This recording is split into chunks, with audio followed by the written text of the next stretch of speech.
Hello everyone. This week we're leaving the formality and structure of the imperial anthologies behind us and turning our attention to the private sphere of waka composition and usage. As I have already explained, however, the line between public and private waka is somewhat fuzzy, with many of the poems which were collected into Kokinshu and other early imperial anthologies originally being poems which were composed for private social purposes. So in these cases, it's the fact that they are being presented as part of an imperial anthology that makes them public rather than their content. It is the case, however, that we do retain a considerable number of poems which never made it into an imperial anthology. These are contained in a number of different types of works. First, there are the poems incorporated into works of fiction, tales, monogatari, of which the most famous is undoubtedly the Tale of Genji. These demonstrate the way in which poetry was used for everyday social interaction between members of the aristocracy. We know that the depiction of the use of poetry in Genji is accurate, if idealised, because it largely reflects the usage in the second type of text which contains poems in context, prose diaries, although the term prose here is something of a misnomer because all of these works contain a significant amount of poetry. There are a number of these diaries, and they demonstrate how poems were used for both entertainment and also personal expression and communication by members of the aristocracy. The most famous of these were written by women, often while they were in service at court, although others are more personal, as we shall see shortly. The third source of poetry is private anthologies. The Japanese term for these is shisen-shū. That is, anthologies of poetry which were put together by a single poet, but which lacked the support and official approval of an imperial commission. I'm not going to discuss private anthologies in a great deal of detail at the moment, however, because they tend to replicate the structure and style of imperial anthologies, the model to aspire to, quite closely, and this is something which I have already discussed. Indeed, a few of these began life as private collections, but were then upgraded, so to speak, by being used as the basis for a later imperial anthology, while a few others were intended to be imperial anthologies, but were never presented as such due to the early death of the commissioning emperor, for example. The final source of poetry which I wish to mention here is the personal collection, shikashu. These collect together the poems by a single named poet, with the aim of providing a picture of the poetic activity and, in some cases, life of a single individual. Some of these, particularly later ones, were compiled by the poets themselves as a type of memorial to and statement of their poetic ideals and practice. Others aimed at providing a record of an individual's life and works, originally for their family, but which later made their way into the public domain. The nature of these works varies somewhat, depending upon when they were compiled, because they reflect the contemporaneous attitude to waka and its composition, as we shall see shortly. What I'm going to do in this video, then, is discuss three of the major court diaries and the role poetry plays in them, relating this to what we know of the authors and the status of waka at the time they were writing. Then, I will move on to focus on the personal collection of a man by the name of Fujiwara no Sanekata, as an example of one type of personal collection. I'm doing this not because Sanekata's collection is necessarily the most famous of these, but because I've translated it in its entirety and so know it well. There's a lot of interesting stuff to get through, so let's get started.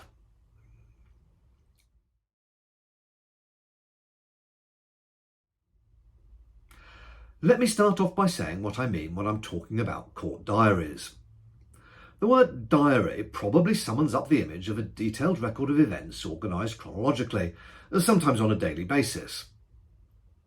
In the text, while there are personal elements, the diarist often acts as an impersonal observer and commentator upon significant events of the day. Probably the best example of this type of diarist in the English language would be Samuel Pepys.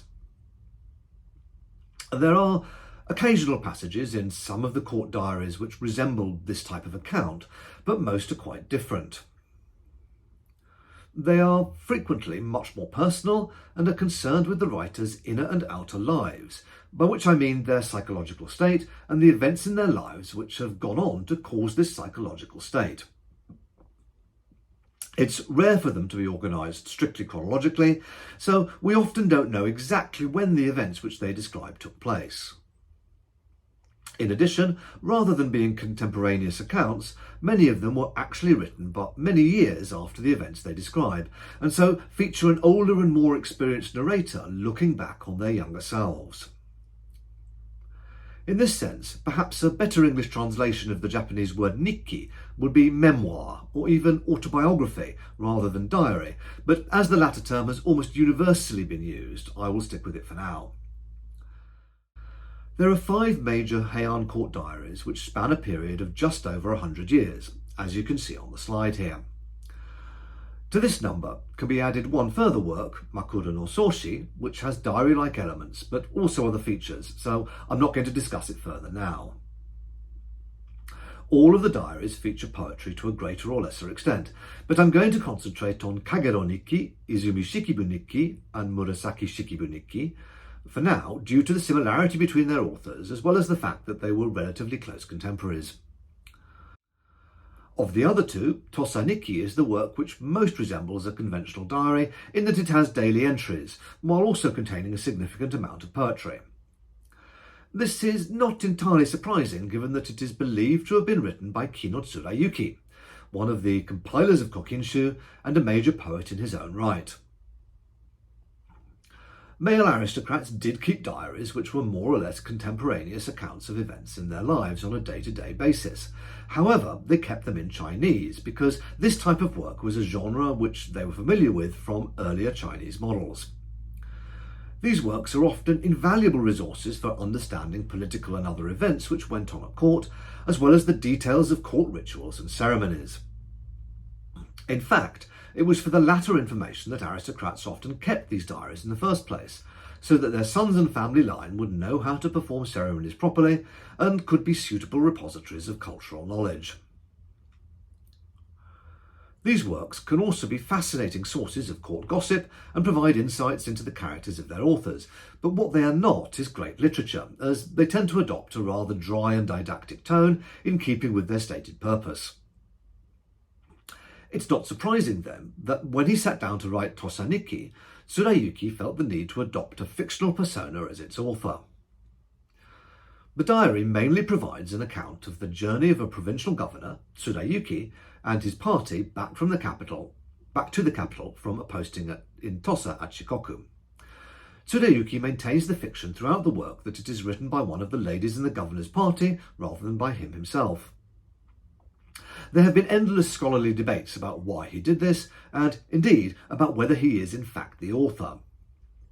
There has also been a considerable amount of discussion about why he wrote the work in the first place, with one of the theories being that he intended it to be a type of poetic primer, providing examples of what sort of poetry was appropriate for what sort of social circumstance, but set within a semi-fictional narrative. If this were true, then Tosa Nikki is a text which he always intended to have a relatively wide circulation, and thus it would have a public character, making it unsuitable for this week's topic. I do recommend you have a look at it though, because the author provides a host of little details about the discomfort of the voyage, leavened with elements of humour. There's a complete English translation available by Helen McCulloch. If you want to dip into academic analyses of Tosa Nikki, then I can strongly recommend Gus Helt's excellent article, Writing Like a Man, Poetic Literacy, Textual Property and Gender in the Tosa Diary, in the Journal of Asian Studies. Sarashida Nikki is a work in a similar vein, but this one was undoubtedly written by a woman known to us today as the daughter of Fujiwara no Takasue. Writing down the personal names of aristocratic women was felt to be in poor taste, unless the woman in question was an empress or imperial princess, and thus women are generally referred to by a conventionalised nickname, often deriving from her place of residence or her relationship to a man in her life, generally her father, as in this case.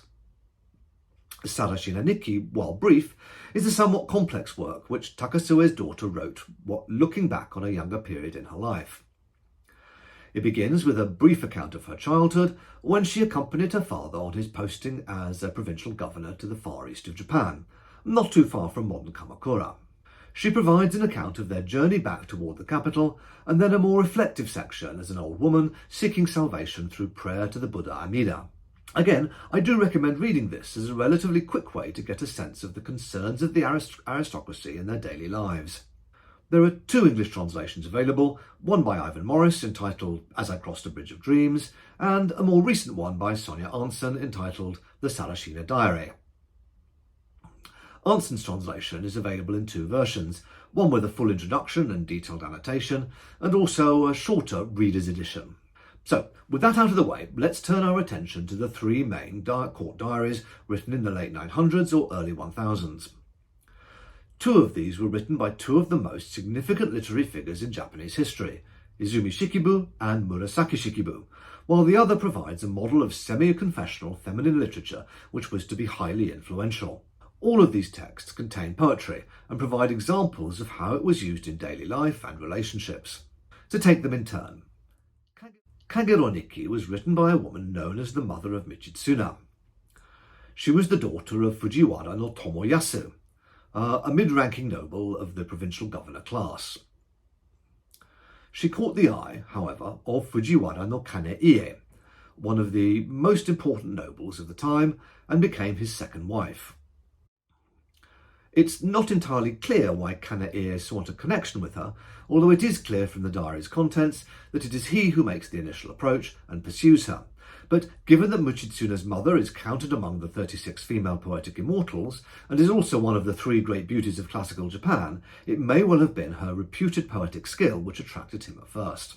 In any case, while the marriage did lead to the birth of Michitsuna, it was not a happy one on the whole, and the diary provides an explicit account of the author's anger, jealousy, and unhappiness as Kane-ie's visits to her dwindle as he pays more attention to other women. While she does write about this in prose, she reserves her most extreme expressions of emotion for her poetry, whether these be poems which she exchanges with Kane-ie or writes for herself as an outlet for her emotions. One of the theories about the text's genesis is that, being well aware of her poetic skill, Kane-ie asked her to put together a family poetry collection, a kashu, which could function both as a poetic memorial and a resource for future generations. This would have been a more public work in that it would have been intended to be read by family members and their descendants. Michitsuna's mother, however, went beyond this by adding a significant amount of prose to the poetic text and created the autobiographical work which we have today. At the very beginning of the diary, the author writes, she thinks perhaps if she were to make a record of a life like her own, being really nobody, it might actually be novel, and could even serve to answer, should anyone ask, what it is like, the life of a woman married to a highly placed man. This suggests that she certainly had the idea that her writing might enjoy a wider circulation. That is, it was not written as a private personal account never intended to be read by anybody else, or only by very close family. Given this, we don't know to what extent she has edited the events of her life to present a particular type of impression through her writing, but with that being said, the impression one gets on reading the text is that she is presenting her life warts and all, even if she is writing about events which took place some 30 years earlier. What this diary demonstrates is how the elaborate dance of aristocratic courtship was conducted, almost entirely through the exchange of letters and poetry. The author only includes brief quotations from the letters, but she includes the poems entirely, whether they're written by Kane-ie, by her representatives, or by herself. They clearly show the social posture which was conventionally expected of men and women who were embarking on a romantic relationship, or in one. The diary opens with Kane-ie's first poem to her. Oto ni no mi, kikeba kanashi na hototogisu, koto katawaran to omou kokoro ari. Your song to simply hear is so sad, O cuckoo. An exchange of words is my heart's desire. An approach from someone as socially significant as Kane-ie requires a response, but the author does not do so in her own hand, and possibly not even her own words, sending back the following. Katawaran hito naki sato ni hototogisu, kai nakaru beki koe na furushiso. To exchange with is there not a soul at this estate? O cuckoo, so pointlessly, don't trill your song. Kanei's poem equates Michitsune's mother with the cuckoo. He has heard rumours of her and wishes to get to know her better with the aim of talking, or corresponding with her, directly. The reply poem is a rejection, albeit one couched in poetic language. Here, Kanei is the cuckoo, singing where there is no one to hear it.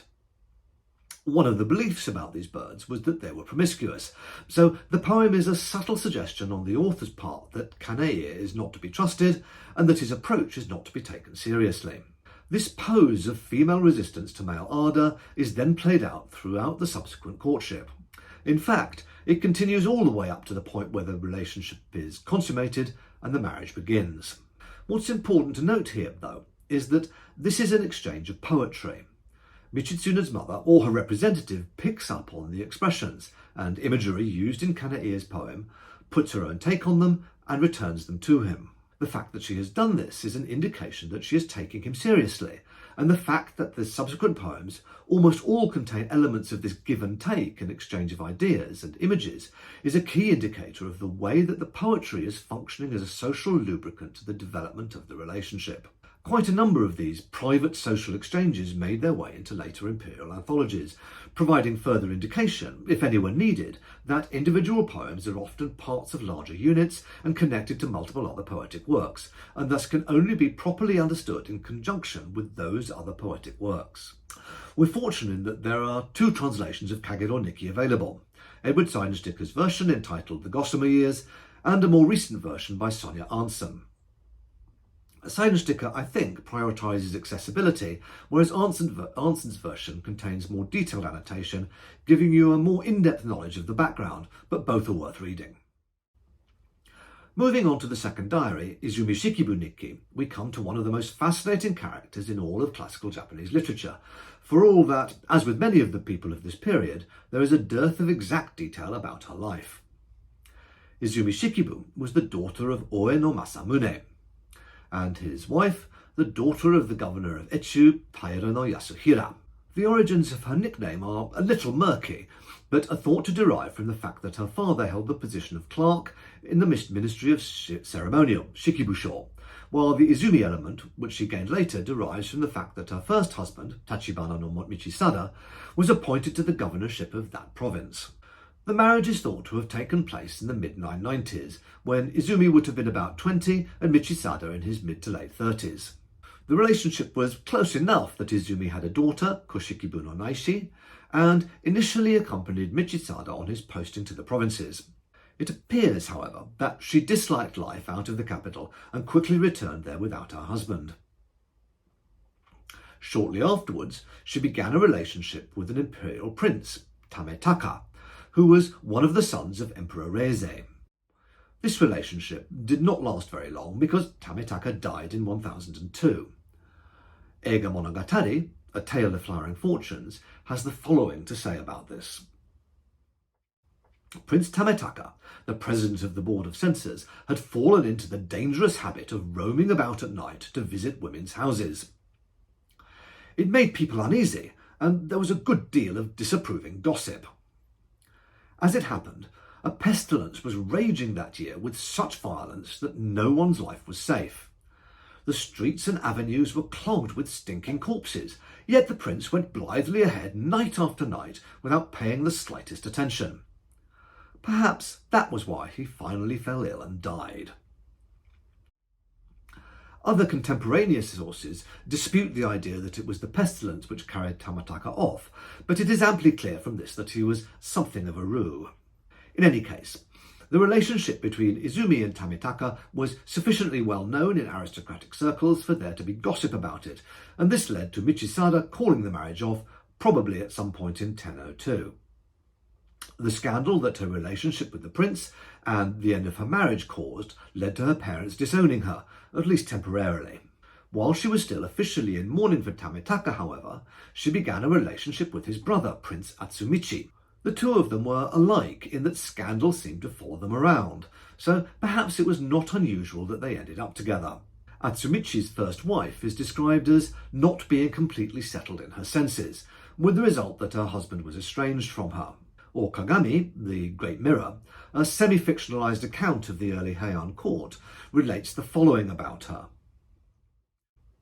When a priest or a rare guest would come, she would roll very high her screen, open up her breasts, and rise so that His Highness could only sit there with his face blushing all at once. Those who were in attendance, too, would feel their faces turning red, and in their discomfort would not know what to do, either to stay there or to get up and leave. The prince said afterwards, they would sit there looking fixedly to one side, without moving, forgetful of everything. I should say that despite the translation here, the text probably does not mean that she was flashing these eminent guests, rather that she did not have her overrobes tightly fastened. I suspect that today we would consider her to be mentally ill, but such behaviour was obviously not what was expected of the wife of a prince.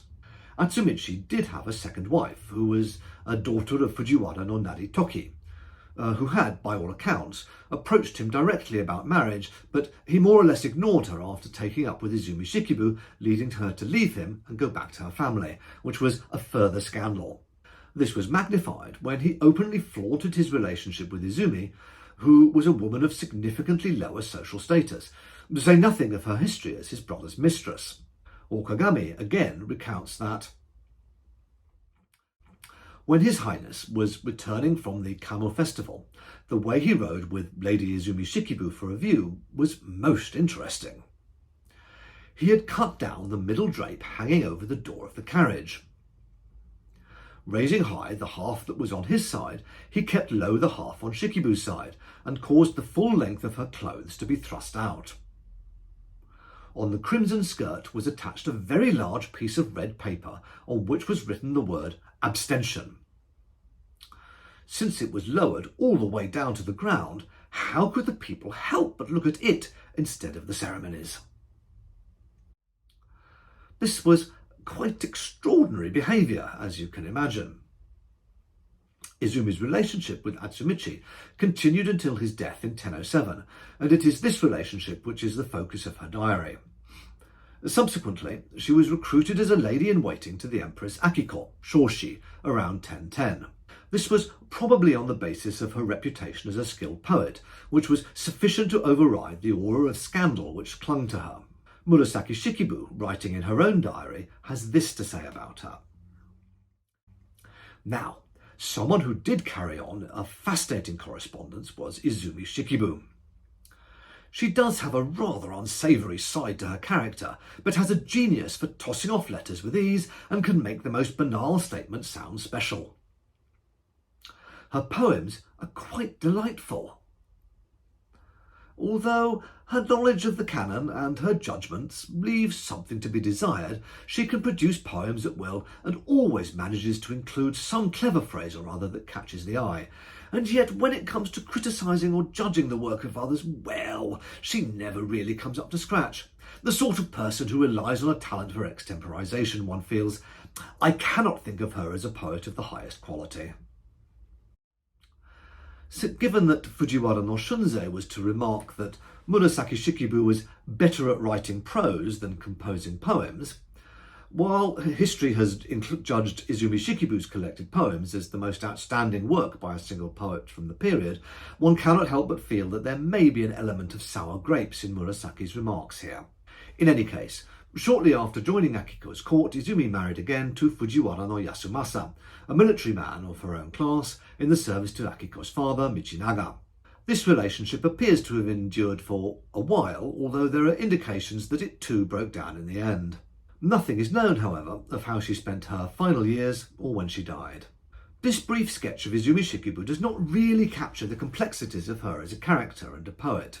I'm using the word character here deliberately because, other than what is written in her diary, which covers a relatively brief period in her life, most of the information we have about her comes from the headnotes to her poetry. These are often brief and ambiguous, so history has tended to fill in the blanks and create legends about her, turning her into a type of uber femme fatale of the Heian court. There seems little doubt that she did, indeed, have a significant number of lovers, but that was not entirely unusual for the time. There also seems to be little doubt that she was able to inspire fascination in the men with whom she had relations, and cause them to break social conventions in order to be with her and be seen with her. There is also no doubt that she was the greatest single poet of her time. She has an unprecedented 67 poems in Goshuishu, the fifth imperial anthology, and her surviving personal collection contains between 647 and 902 poems, depending upon the version. As a poet, she composes widely, and her work includes poems on seasonal topics and laments, with a poem she composed after the death of her daughter, Koshikibu no Naishi, being particularly famous. When Koshikibu no Naishi died, Izumi Shikibu composed this, looking at her grandchildren. Todome o kite tare o aware to omou ran, ko wa masaru ran, ko wa masari keri. Left behind, who fondly do you think upon, I wonder? Worse for the children, perhaps. Worst to lose my child. Probably her most famous poem, however, is composed and sent to the monk Shoku. Kurasa yori kuraki michi ni zo irinu beki, haruka ni terase yama no hanatsuki. From darkness on a shadowed path I must make my way. Let it faintly shine, the moon upon the mountain's edge. In this poem, the light of the moon which she is pleading for is, of course, the light of Buddhist enlightenment, so this is an entirely appropriate poem to be sending to a Buddhist monk. The fact that she is referred to here as Masamune's daughter, Shikibu, tells us that this is an early poem written before her marriage and before Izumi had been added to her nickname, and possibly while she was still a young girl.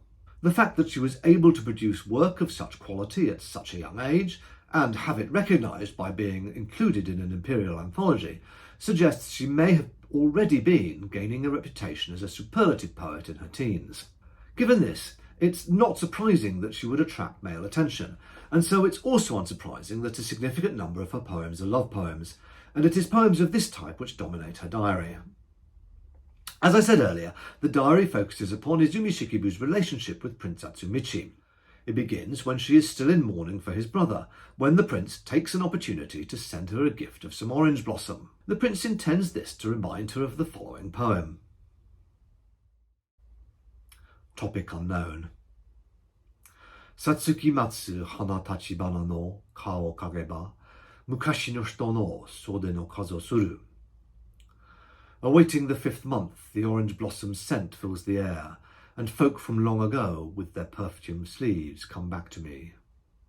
This is an extremely famous poem, and because Japanese nouns are indeterminate for number, could equally well refer to a single person rather than a number of them. In this case, of course, Atsumichi intends to remind Izumi Shikibu of his dead brother, but there is somewhat more to it than that.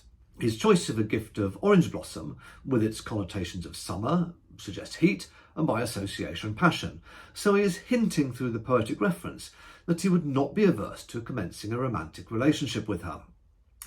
Izumi Shikibu recognises what he means and responds as follows. Kaoru ka ni yosouru yori wa hototogisu, kikaba ya onaji koe ya shitaru to. Scenting their fragrance in place of his, rather the cuckoo I would hear, wondering if his call is just the same. This is a casually flirtatious response where Atsumichi is associated with the promiscuous cuckoo, and her suggestion that she wonders what his voice sounds like is an invitation to an intimate relationship because a lady would only have heard a strange man's voice when they were in close proximity and thus in a romantic situation. Atsumichi replies, Onaji e ni nakitsutsu orishi hototogisu, koe wa kawaranu mono ta shirazu ya? On the same branch, always singing was this cuckoo too, his song ever unchanging. Do you really not know that? He picks up on the image of the cuckoo and associates it with his dead brother, but also himself, and reassures Izumi that he is no different. The implication of this statement is, of course, that he would love her just as much as his brother did. The fact that he enjoins his messenger to silence shows that he is well aware of exactly what message he is conveying and how it will be taken when news of the correspondence to get out. Izumi too understands the implied message of the prince's poem, which is why she leaves it unanswered.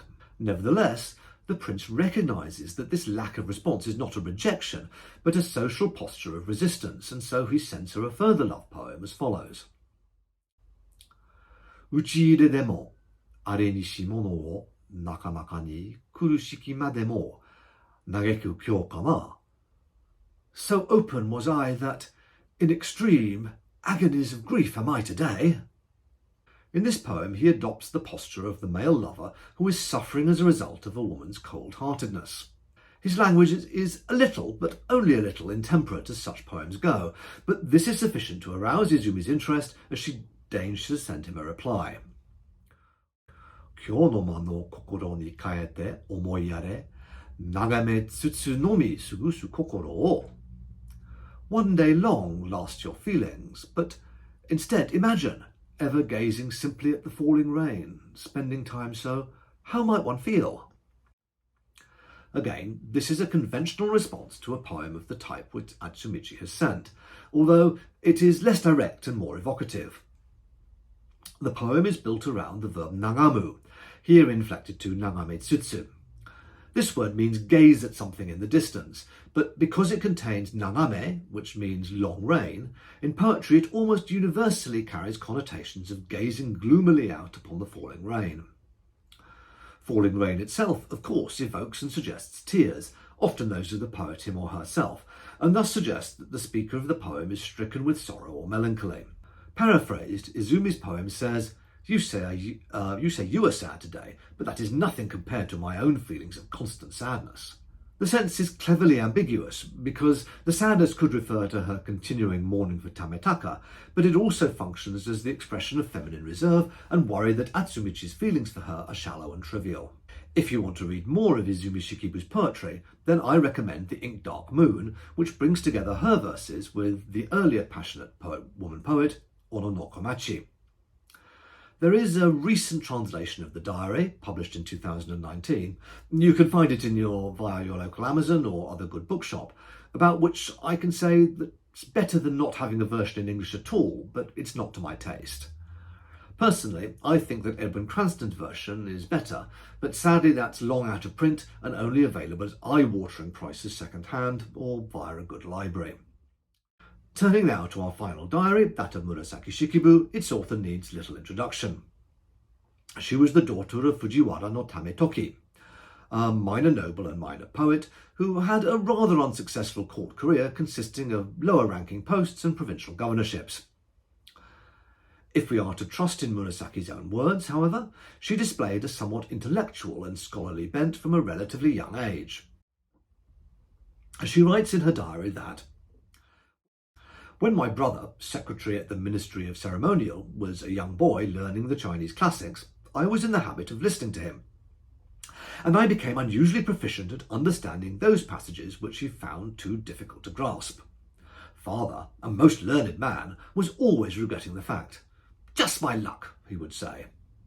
What a pity she was not born a man. Tametoki's frustration with his son, Nobunori, would seem to have been well-founded, because there are a number of records of him being careless and causing chaos at court functions where he had a role to play. In any case, it seems clear from this that Murasaki was sufficiently well educated in Chinese to be able to read relatively challenging texts, and later in the same passage she describes how the Empress Akiko, whom she served, asked her to read Chinese poetry with her. As I have mentioned in another video, a knowledge of Chinese was not regarded as entirely seemly for a woman, and so the two of them had to pick their times carefully and read together in secret. But the emperor and Akiko's father, Michinaga, find out what the two of them have been doing and make Akiko a present of some beautifully produced Chinese books. It seems, therefore, that Murasaki's instruction of Akiko in Chinese was not a cause of displeasure.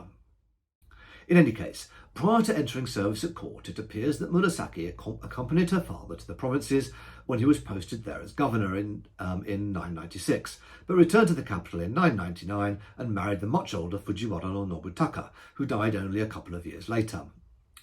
The marriage is traditionally believed to have been a happy one and produced a daughter, Daini no Sammi, who was to become a major poet in her own right, as well as attracting attention from a number of extremely senior nobles. One of the theories about Murasaki's motivation for beginning to write the tale of Genji is that it was her grief over her husband's death that motivated her to put brush to paper. Whatever the truth of the matter, it seems clear that it was her reputation as an author that secured her a place in Akiko's entourage at court. Unlike many court ladies, she did not have an official position, and so seems to have acted as a tutor-cum-companion to the Empress. It was the leisure afforded by this type of position which allowed her to write her diary, although, as Joshua Mostow has so ably argued, it's possible to interpret both Murasaki's diary and Sei Shonagon's pillow book as political memoirs, produced in order to record the glories of their respected empresses' courts. If so, this means that the diary is not, and was never intended to be, an entirely private document. Nevertheless, Murasaki includes a considerable amount of personal material within it, and there are sections where she almost seems to be addressing a specific individual. While it's impossible to be sure about this, it's generally thought to be her daughter. Whatever the truth of the matter, that this diary contains less poetry than those of the other two works, which I have discussed. The reason for this is that she was not engaged in an extended amorous relationship with a man while she was at court, and so there was no reason for a significant exchange of poetry. Nevertheless, there is sufficient poetry included to get a sense of how it was used for casually flirtatious exchanges and social interaction between court nobles and the ladies who staffed the palace. In fact, the first poems in the diary are an exchange between her and Michinaga, beginning with her response to his casual presentation of a maidenflower to her. Ominae-shi sakari no iru o miru kara ni, suyu no wakikeru mi koso shiraru re. This maidenflower's vibrant hues I see, and that the dew makes no difference to me, how well I know it. This poem is written when she has just stated that she is feeling rather discomfited at Michinaga being able to see her when she has just awoken and thus does not look her best. So, one reading of it is that she is saying, the morning dew upon a maidenflower only enhances its beauty, but me, being a woman, I do not look at my best first thing in the morning. Some of the commentators, however, suggest alternate readings, wherein the dew represents Michinaga's amorous intentions. If so, this would be a somewhat barbed expression of reproof, suggesting that he has trifled with her affections at some point in the past. Michinaga replies with, Shiratsuyu wa wakite mo okaji ominae shi, kokoro kara ni ya iro no somuramu. Silver dewdrops fall where they will, so surely 'tis the maiden flower's own heart that stains her with such hues. This is an ambiguous poem and could be taken as a reassurance to Murasaki that she is worrying unnecessarily, or a reproof that she has been taking things too seriously. The placement of this poetic exchange more or less at the beginning of the diary, however, is a way of Murasaki asserting her own status, through indicating that she was on intimate enough terms with Michinaga, the single most powerful man at court, to engage in this type of casual exchange of poetry. Later, she records another exchange between them when Michinaga sees her attending to the Empress, his daughter, when Akiko is reading the tale of Genji. After making the usual stupid jokes, Michinaga writes the following poem on a piece of paper which displays some plums. Tsukimono to nani shi tatereba, miru hito no ora de suguru wa araji to zo omou. Sour but saucy is what folks say, so at the sight there's no man would pass by and not pick one up. Of that I'm sure. This poem is built around a series of puns and word plays. The initial tsukimono could mean both a sour thing, as in a sour piece of fruit, but also meant someone who enjoyed sexual activity and erotic escapades. So Michinaga is saying to Murasaki, you have a reputation as being rather straight-laced, and yet secretly you are extremely passionate, given that you have written a story like the tale of Genji. This makes you irresistible to any man, and particularly to me. This is a very direct poem as these things go, and is all the more shocking given that he is writing to Murasaki in the presence of his daughter, the Empress. Murasaki, of course, has to reply, and she produces Shito ni mada orarenu mono wo tarika kono tsukimono tozo wa kuchi narashiken. No man has yet to pick me, so who is it that might have a sour but saucy taste within his mouth? This is something of a put-down, and accuses Michinaga of spreading unfounded rumours about her and thus damaging her reputation.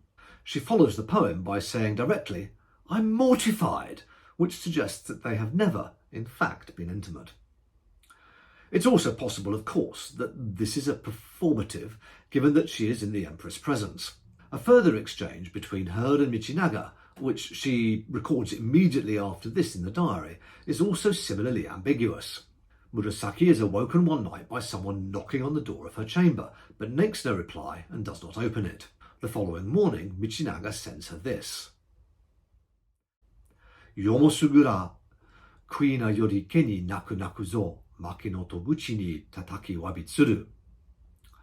All night long cries the water rail, but even more did I weep and weep again at your cedar door. I knocked, but found only grief.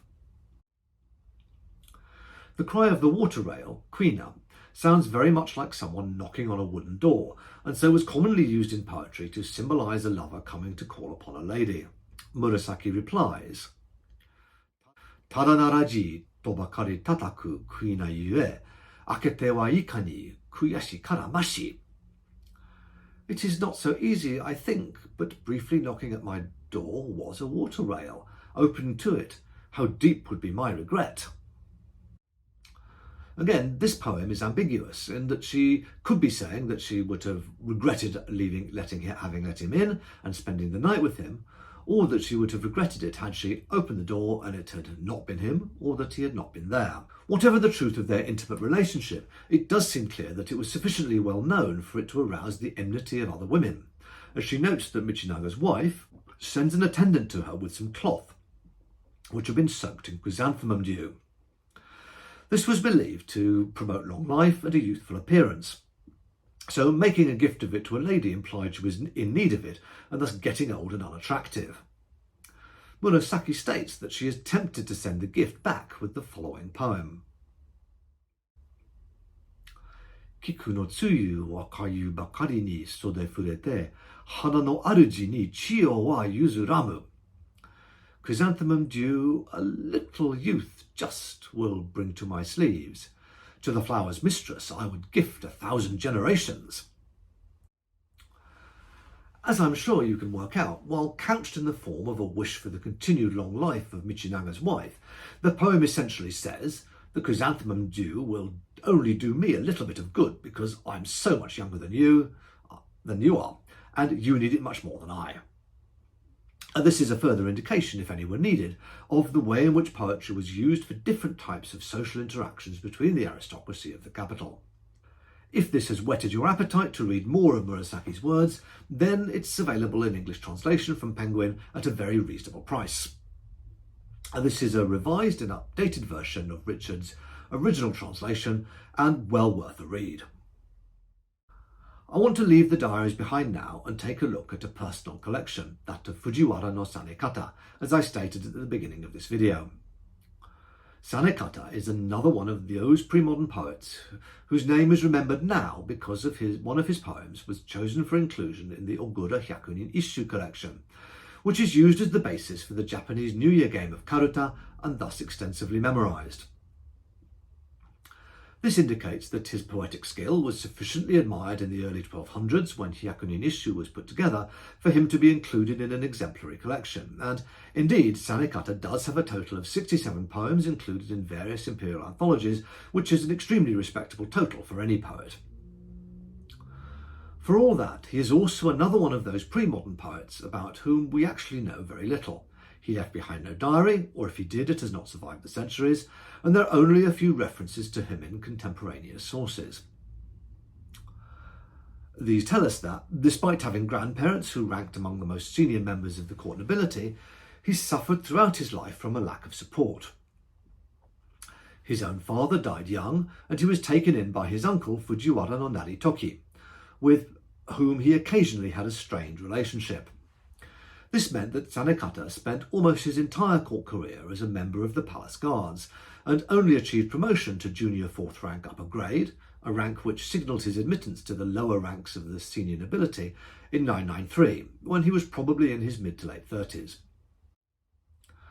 In 995, however, he was demoted and sent as provincial governor to the province of Michinoku in the far north of Japan, where he died in a riding accident in 999. The reasons for his demotion and semi-exile from the capital are not entirely clear, but in later years it was said that he had got into an argument over poetic expression with another noble in the presence of the emperor, and become so incensed that he struck the other man and knocked his hat off. The emperor was outraged at this breach of decorum and told him to go into the north and see the Utamakura there for yourself. Whether or not this tale is true or not, the fact that it arose at all reveals the seriousness with which poetry was taken. Other than this bare-bones description of his life, our only other source of information about him is the headnotes to his poems as contained in his personal collection. These reveal that he corresponded with a large number of court ladies and, from the tone of much of the poetry, was intimate with many of them. Approximately half of the poems in Sanekata-shū can thus be categorized as love poems. The other poems reveal that he took part in a large number of different court entertainments and activities, as would have been expected of a man of his rank and status. More than this, however, they demonstrate the crucial role that poetry played in everyday relationships between friends, as many of the poems are casual ones sent to or exchanged with male acquaintances and family members while on outings or to accompany messages on other matters, even extremely mundane ones, as in saying that I would come and collect some night clothes I had left at Middle Captain Tsunefusa's house. かやさむと思いもかけじからころも我らにコールおりしなければ I'll wear it inside out. You've had no such thought for me, for my café robe. For a fond thought of me, you've not had for a moment. As I think I've said in another video, it was believed that if you turned a piece of clothing inside out and slept in it, you would dream of your lover, and this effect would be magnified if the garment had originally belonged to the other person. This is why lovers very often exchanged robes as keepsakes. We have no way of knowing if this poem suggests that Sanekata and Tsunefusa were more than friends, or if he is just playing with the conventions of love poetry in his poem. Another example is this exchange Sanekata has with Michitsuna, the son of the author of Kagerō Nikki. One autumn, when I invited Lord Michitsuna, the middle captain, to go fishing, he said, "You prefer taking life to the way of the Buddha." And I composed, Ujigawa no ajiro no hiyo mo kono aki wa amida hotoke ni yoru to koso kike. Upon the river Uji, sweet fish fry against the nets. This autumn, to Amida Buddha are drawn, or so I hear. As a result of the Buddhist prohibitions against taking life, the diet of the Heian aristocracy was largely vegetarian, and engaging in activities such as fishing, while not unknown, could be regarded as a little distasteful. Michitsuna implies this with his initial remark, while Sanekata replies that as Amida has vowed to save the entire world, the fish will be saved anyway, whether they die through being caught or not. Michitsuna replies humorously, Nami no yoru, uji narazu tomo nishikawa no amida ni yaraba io mo sukuam. Though the wave racked Uji, it is not the western river. Were Amida but there, would the fish be taken up? It was through casually witty exchanges such as these that male aristocrats expressed affection for each other and maintained their social relations. I hope that this relatively brief tour through a selection of personal poetry by a range of different people has been enough to demonstrate the way in which it was used in aristocratic society. I said in an earlier video that Baba Akiko has remarked that it would be impossible to conceive of the tale of Genji without its poetic content, but to that I would add now that it almost seems that had the waka been taken away from the aristocrats of Heian Kyo, they would have been largely struck dumb and unable to communicate with each other. See you soon.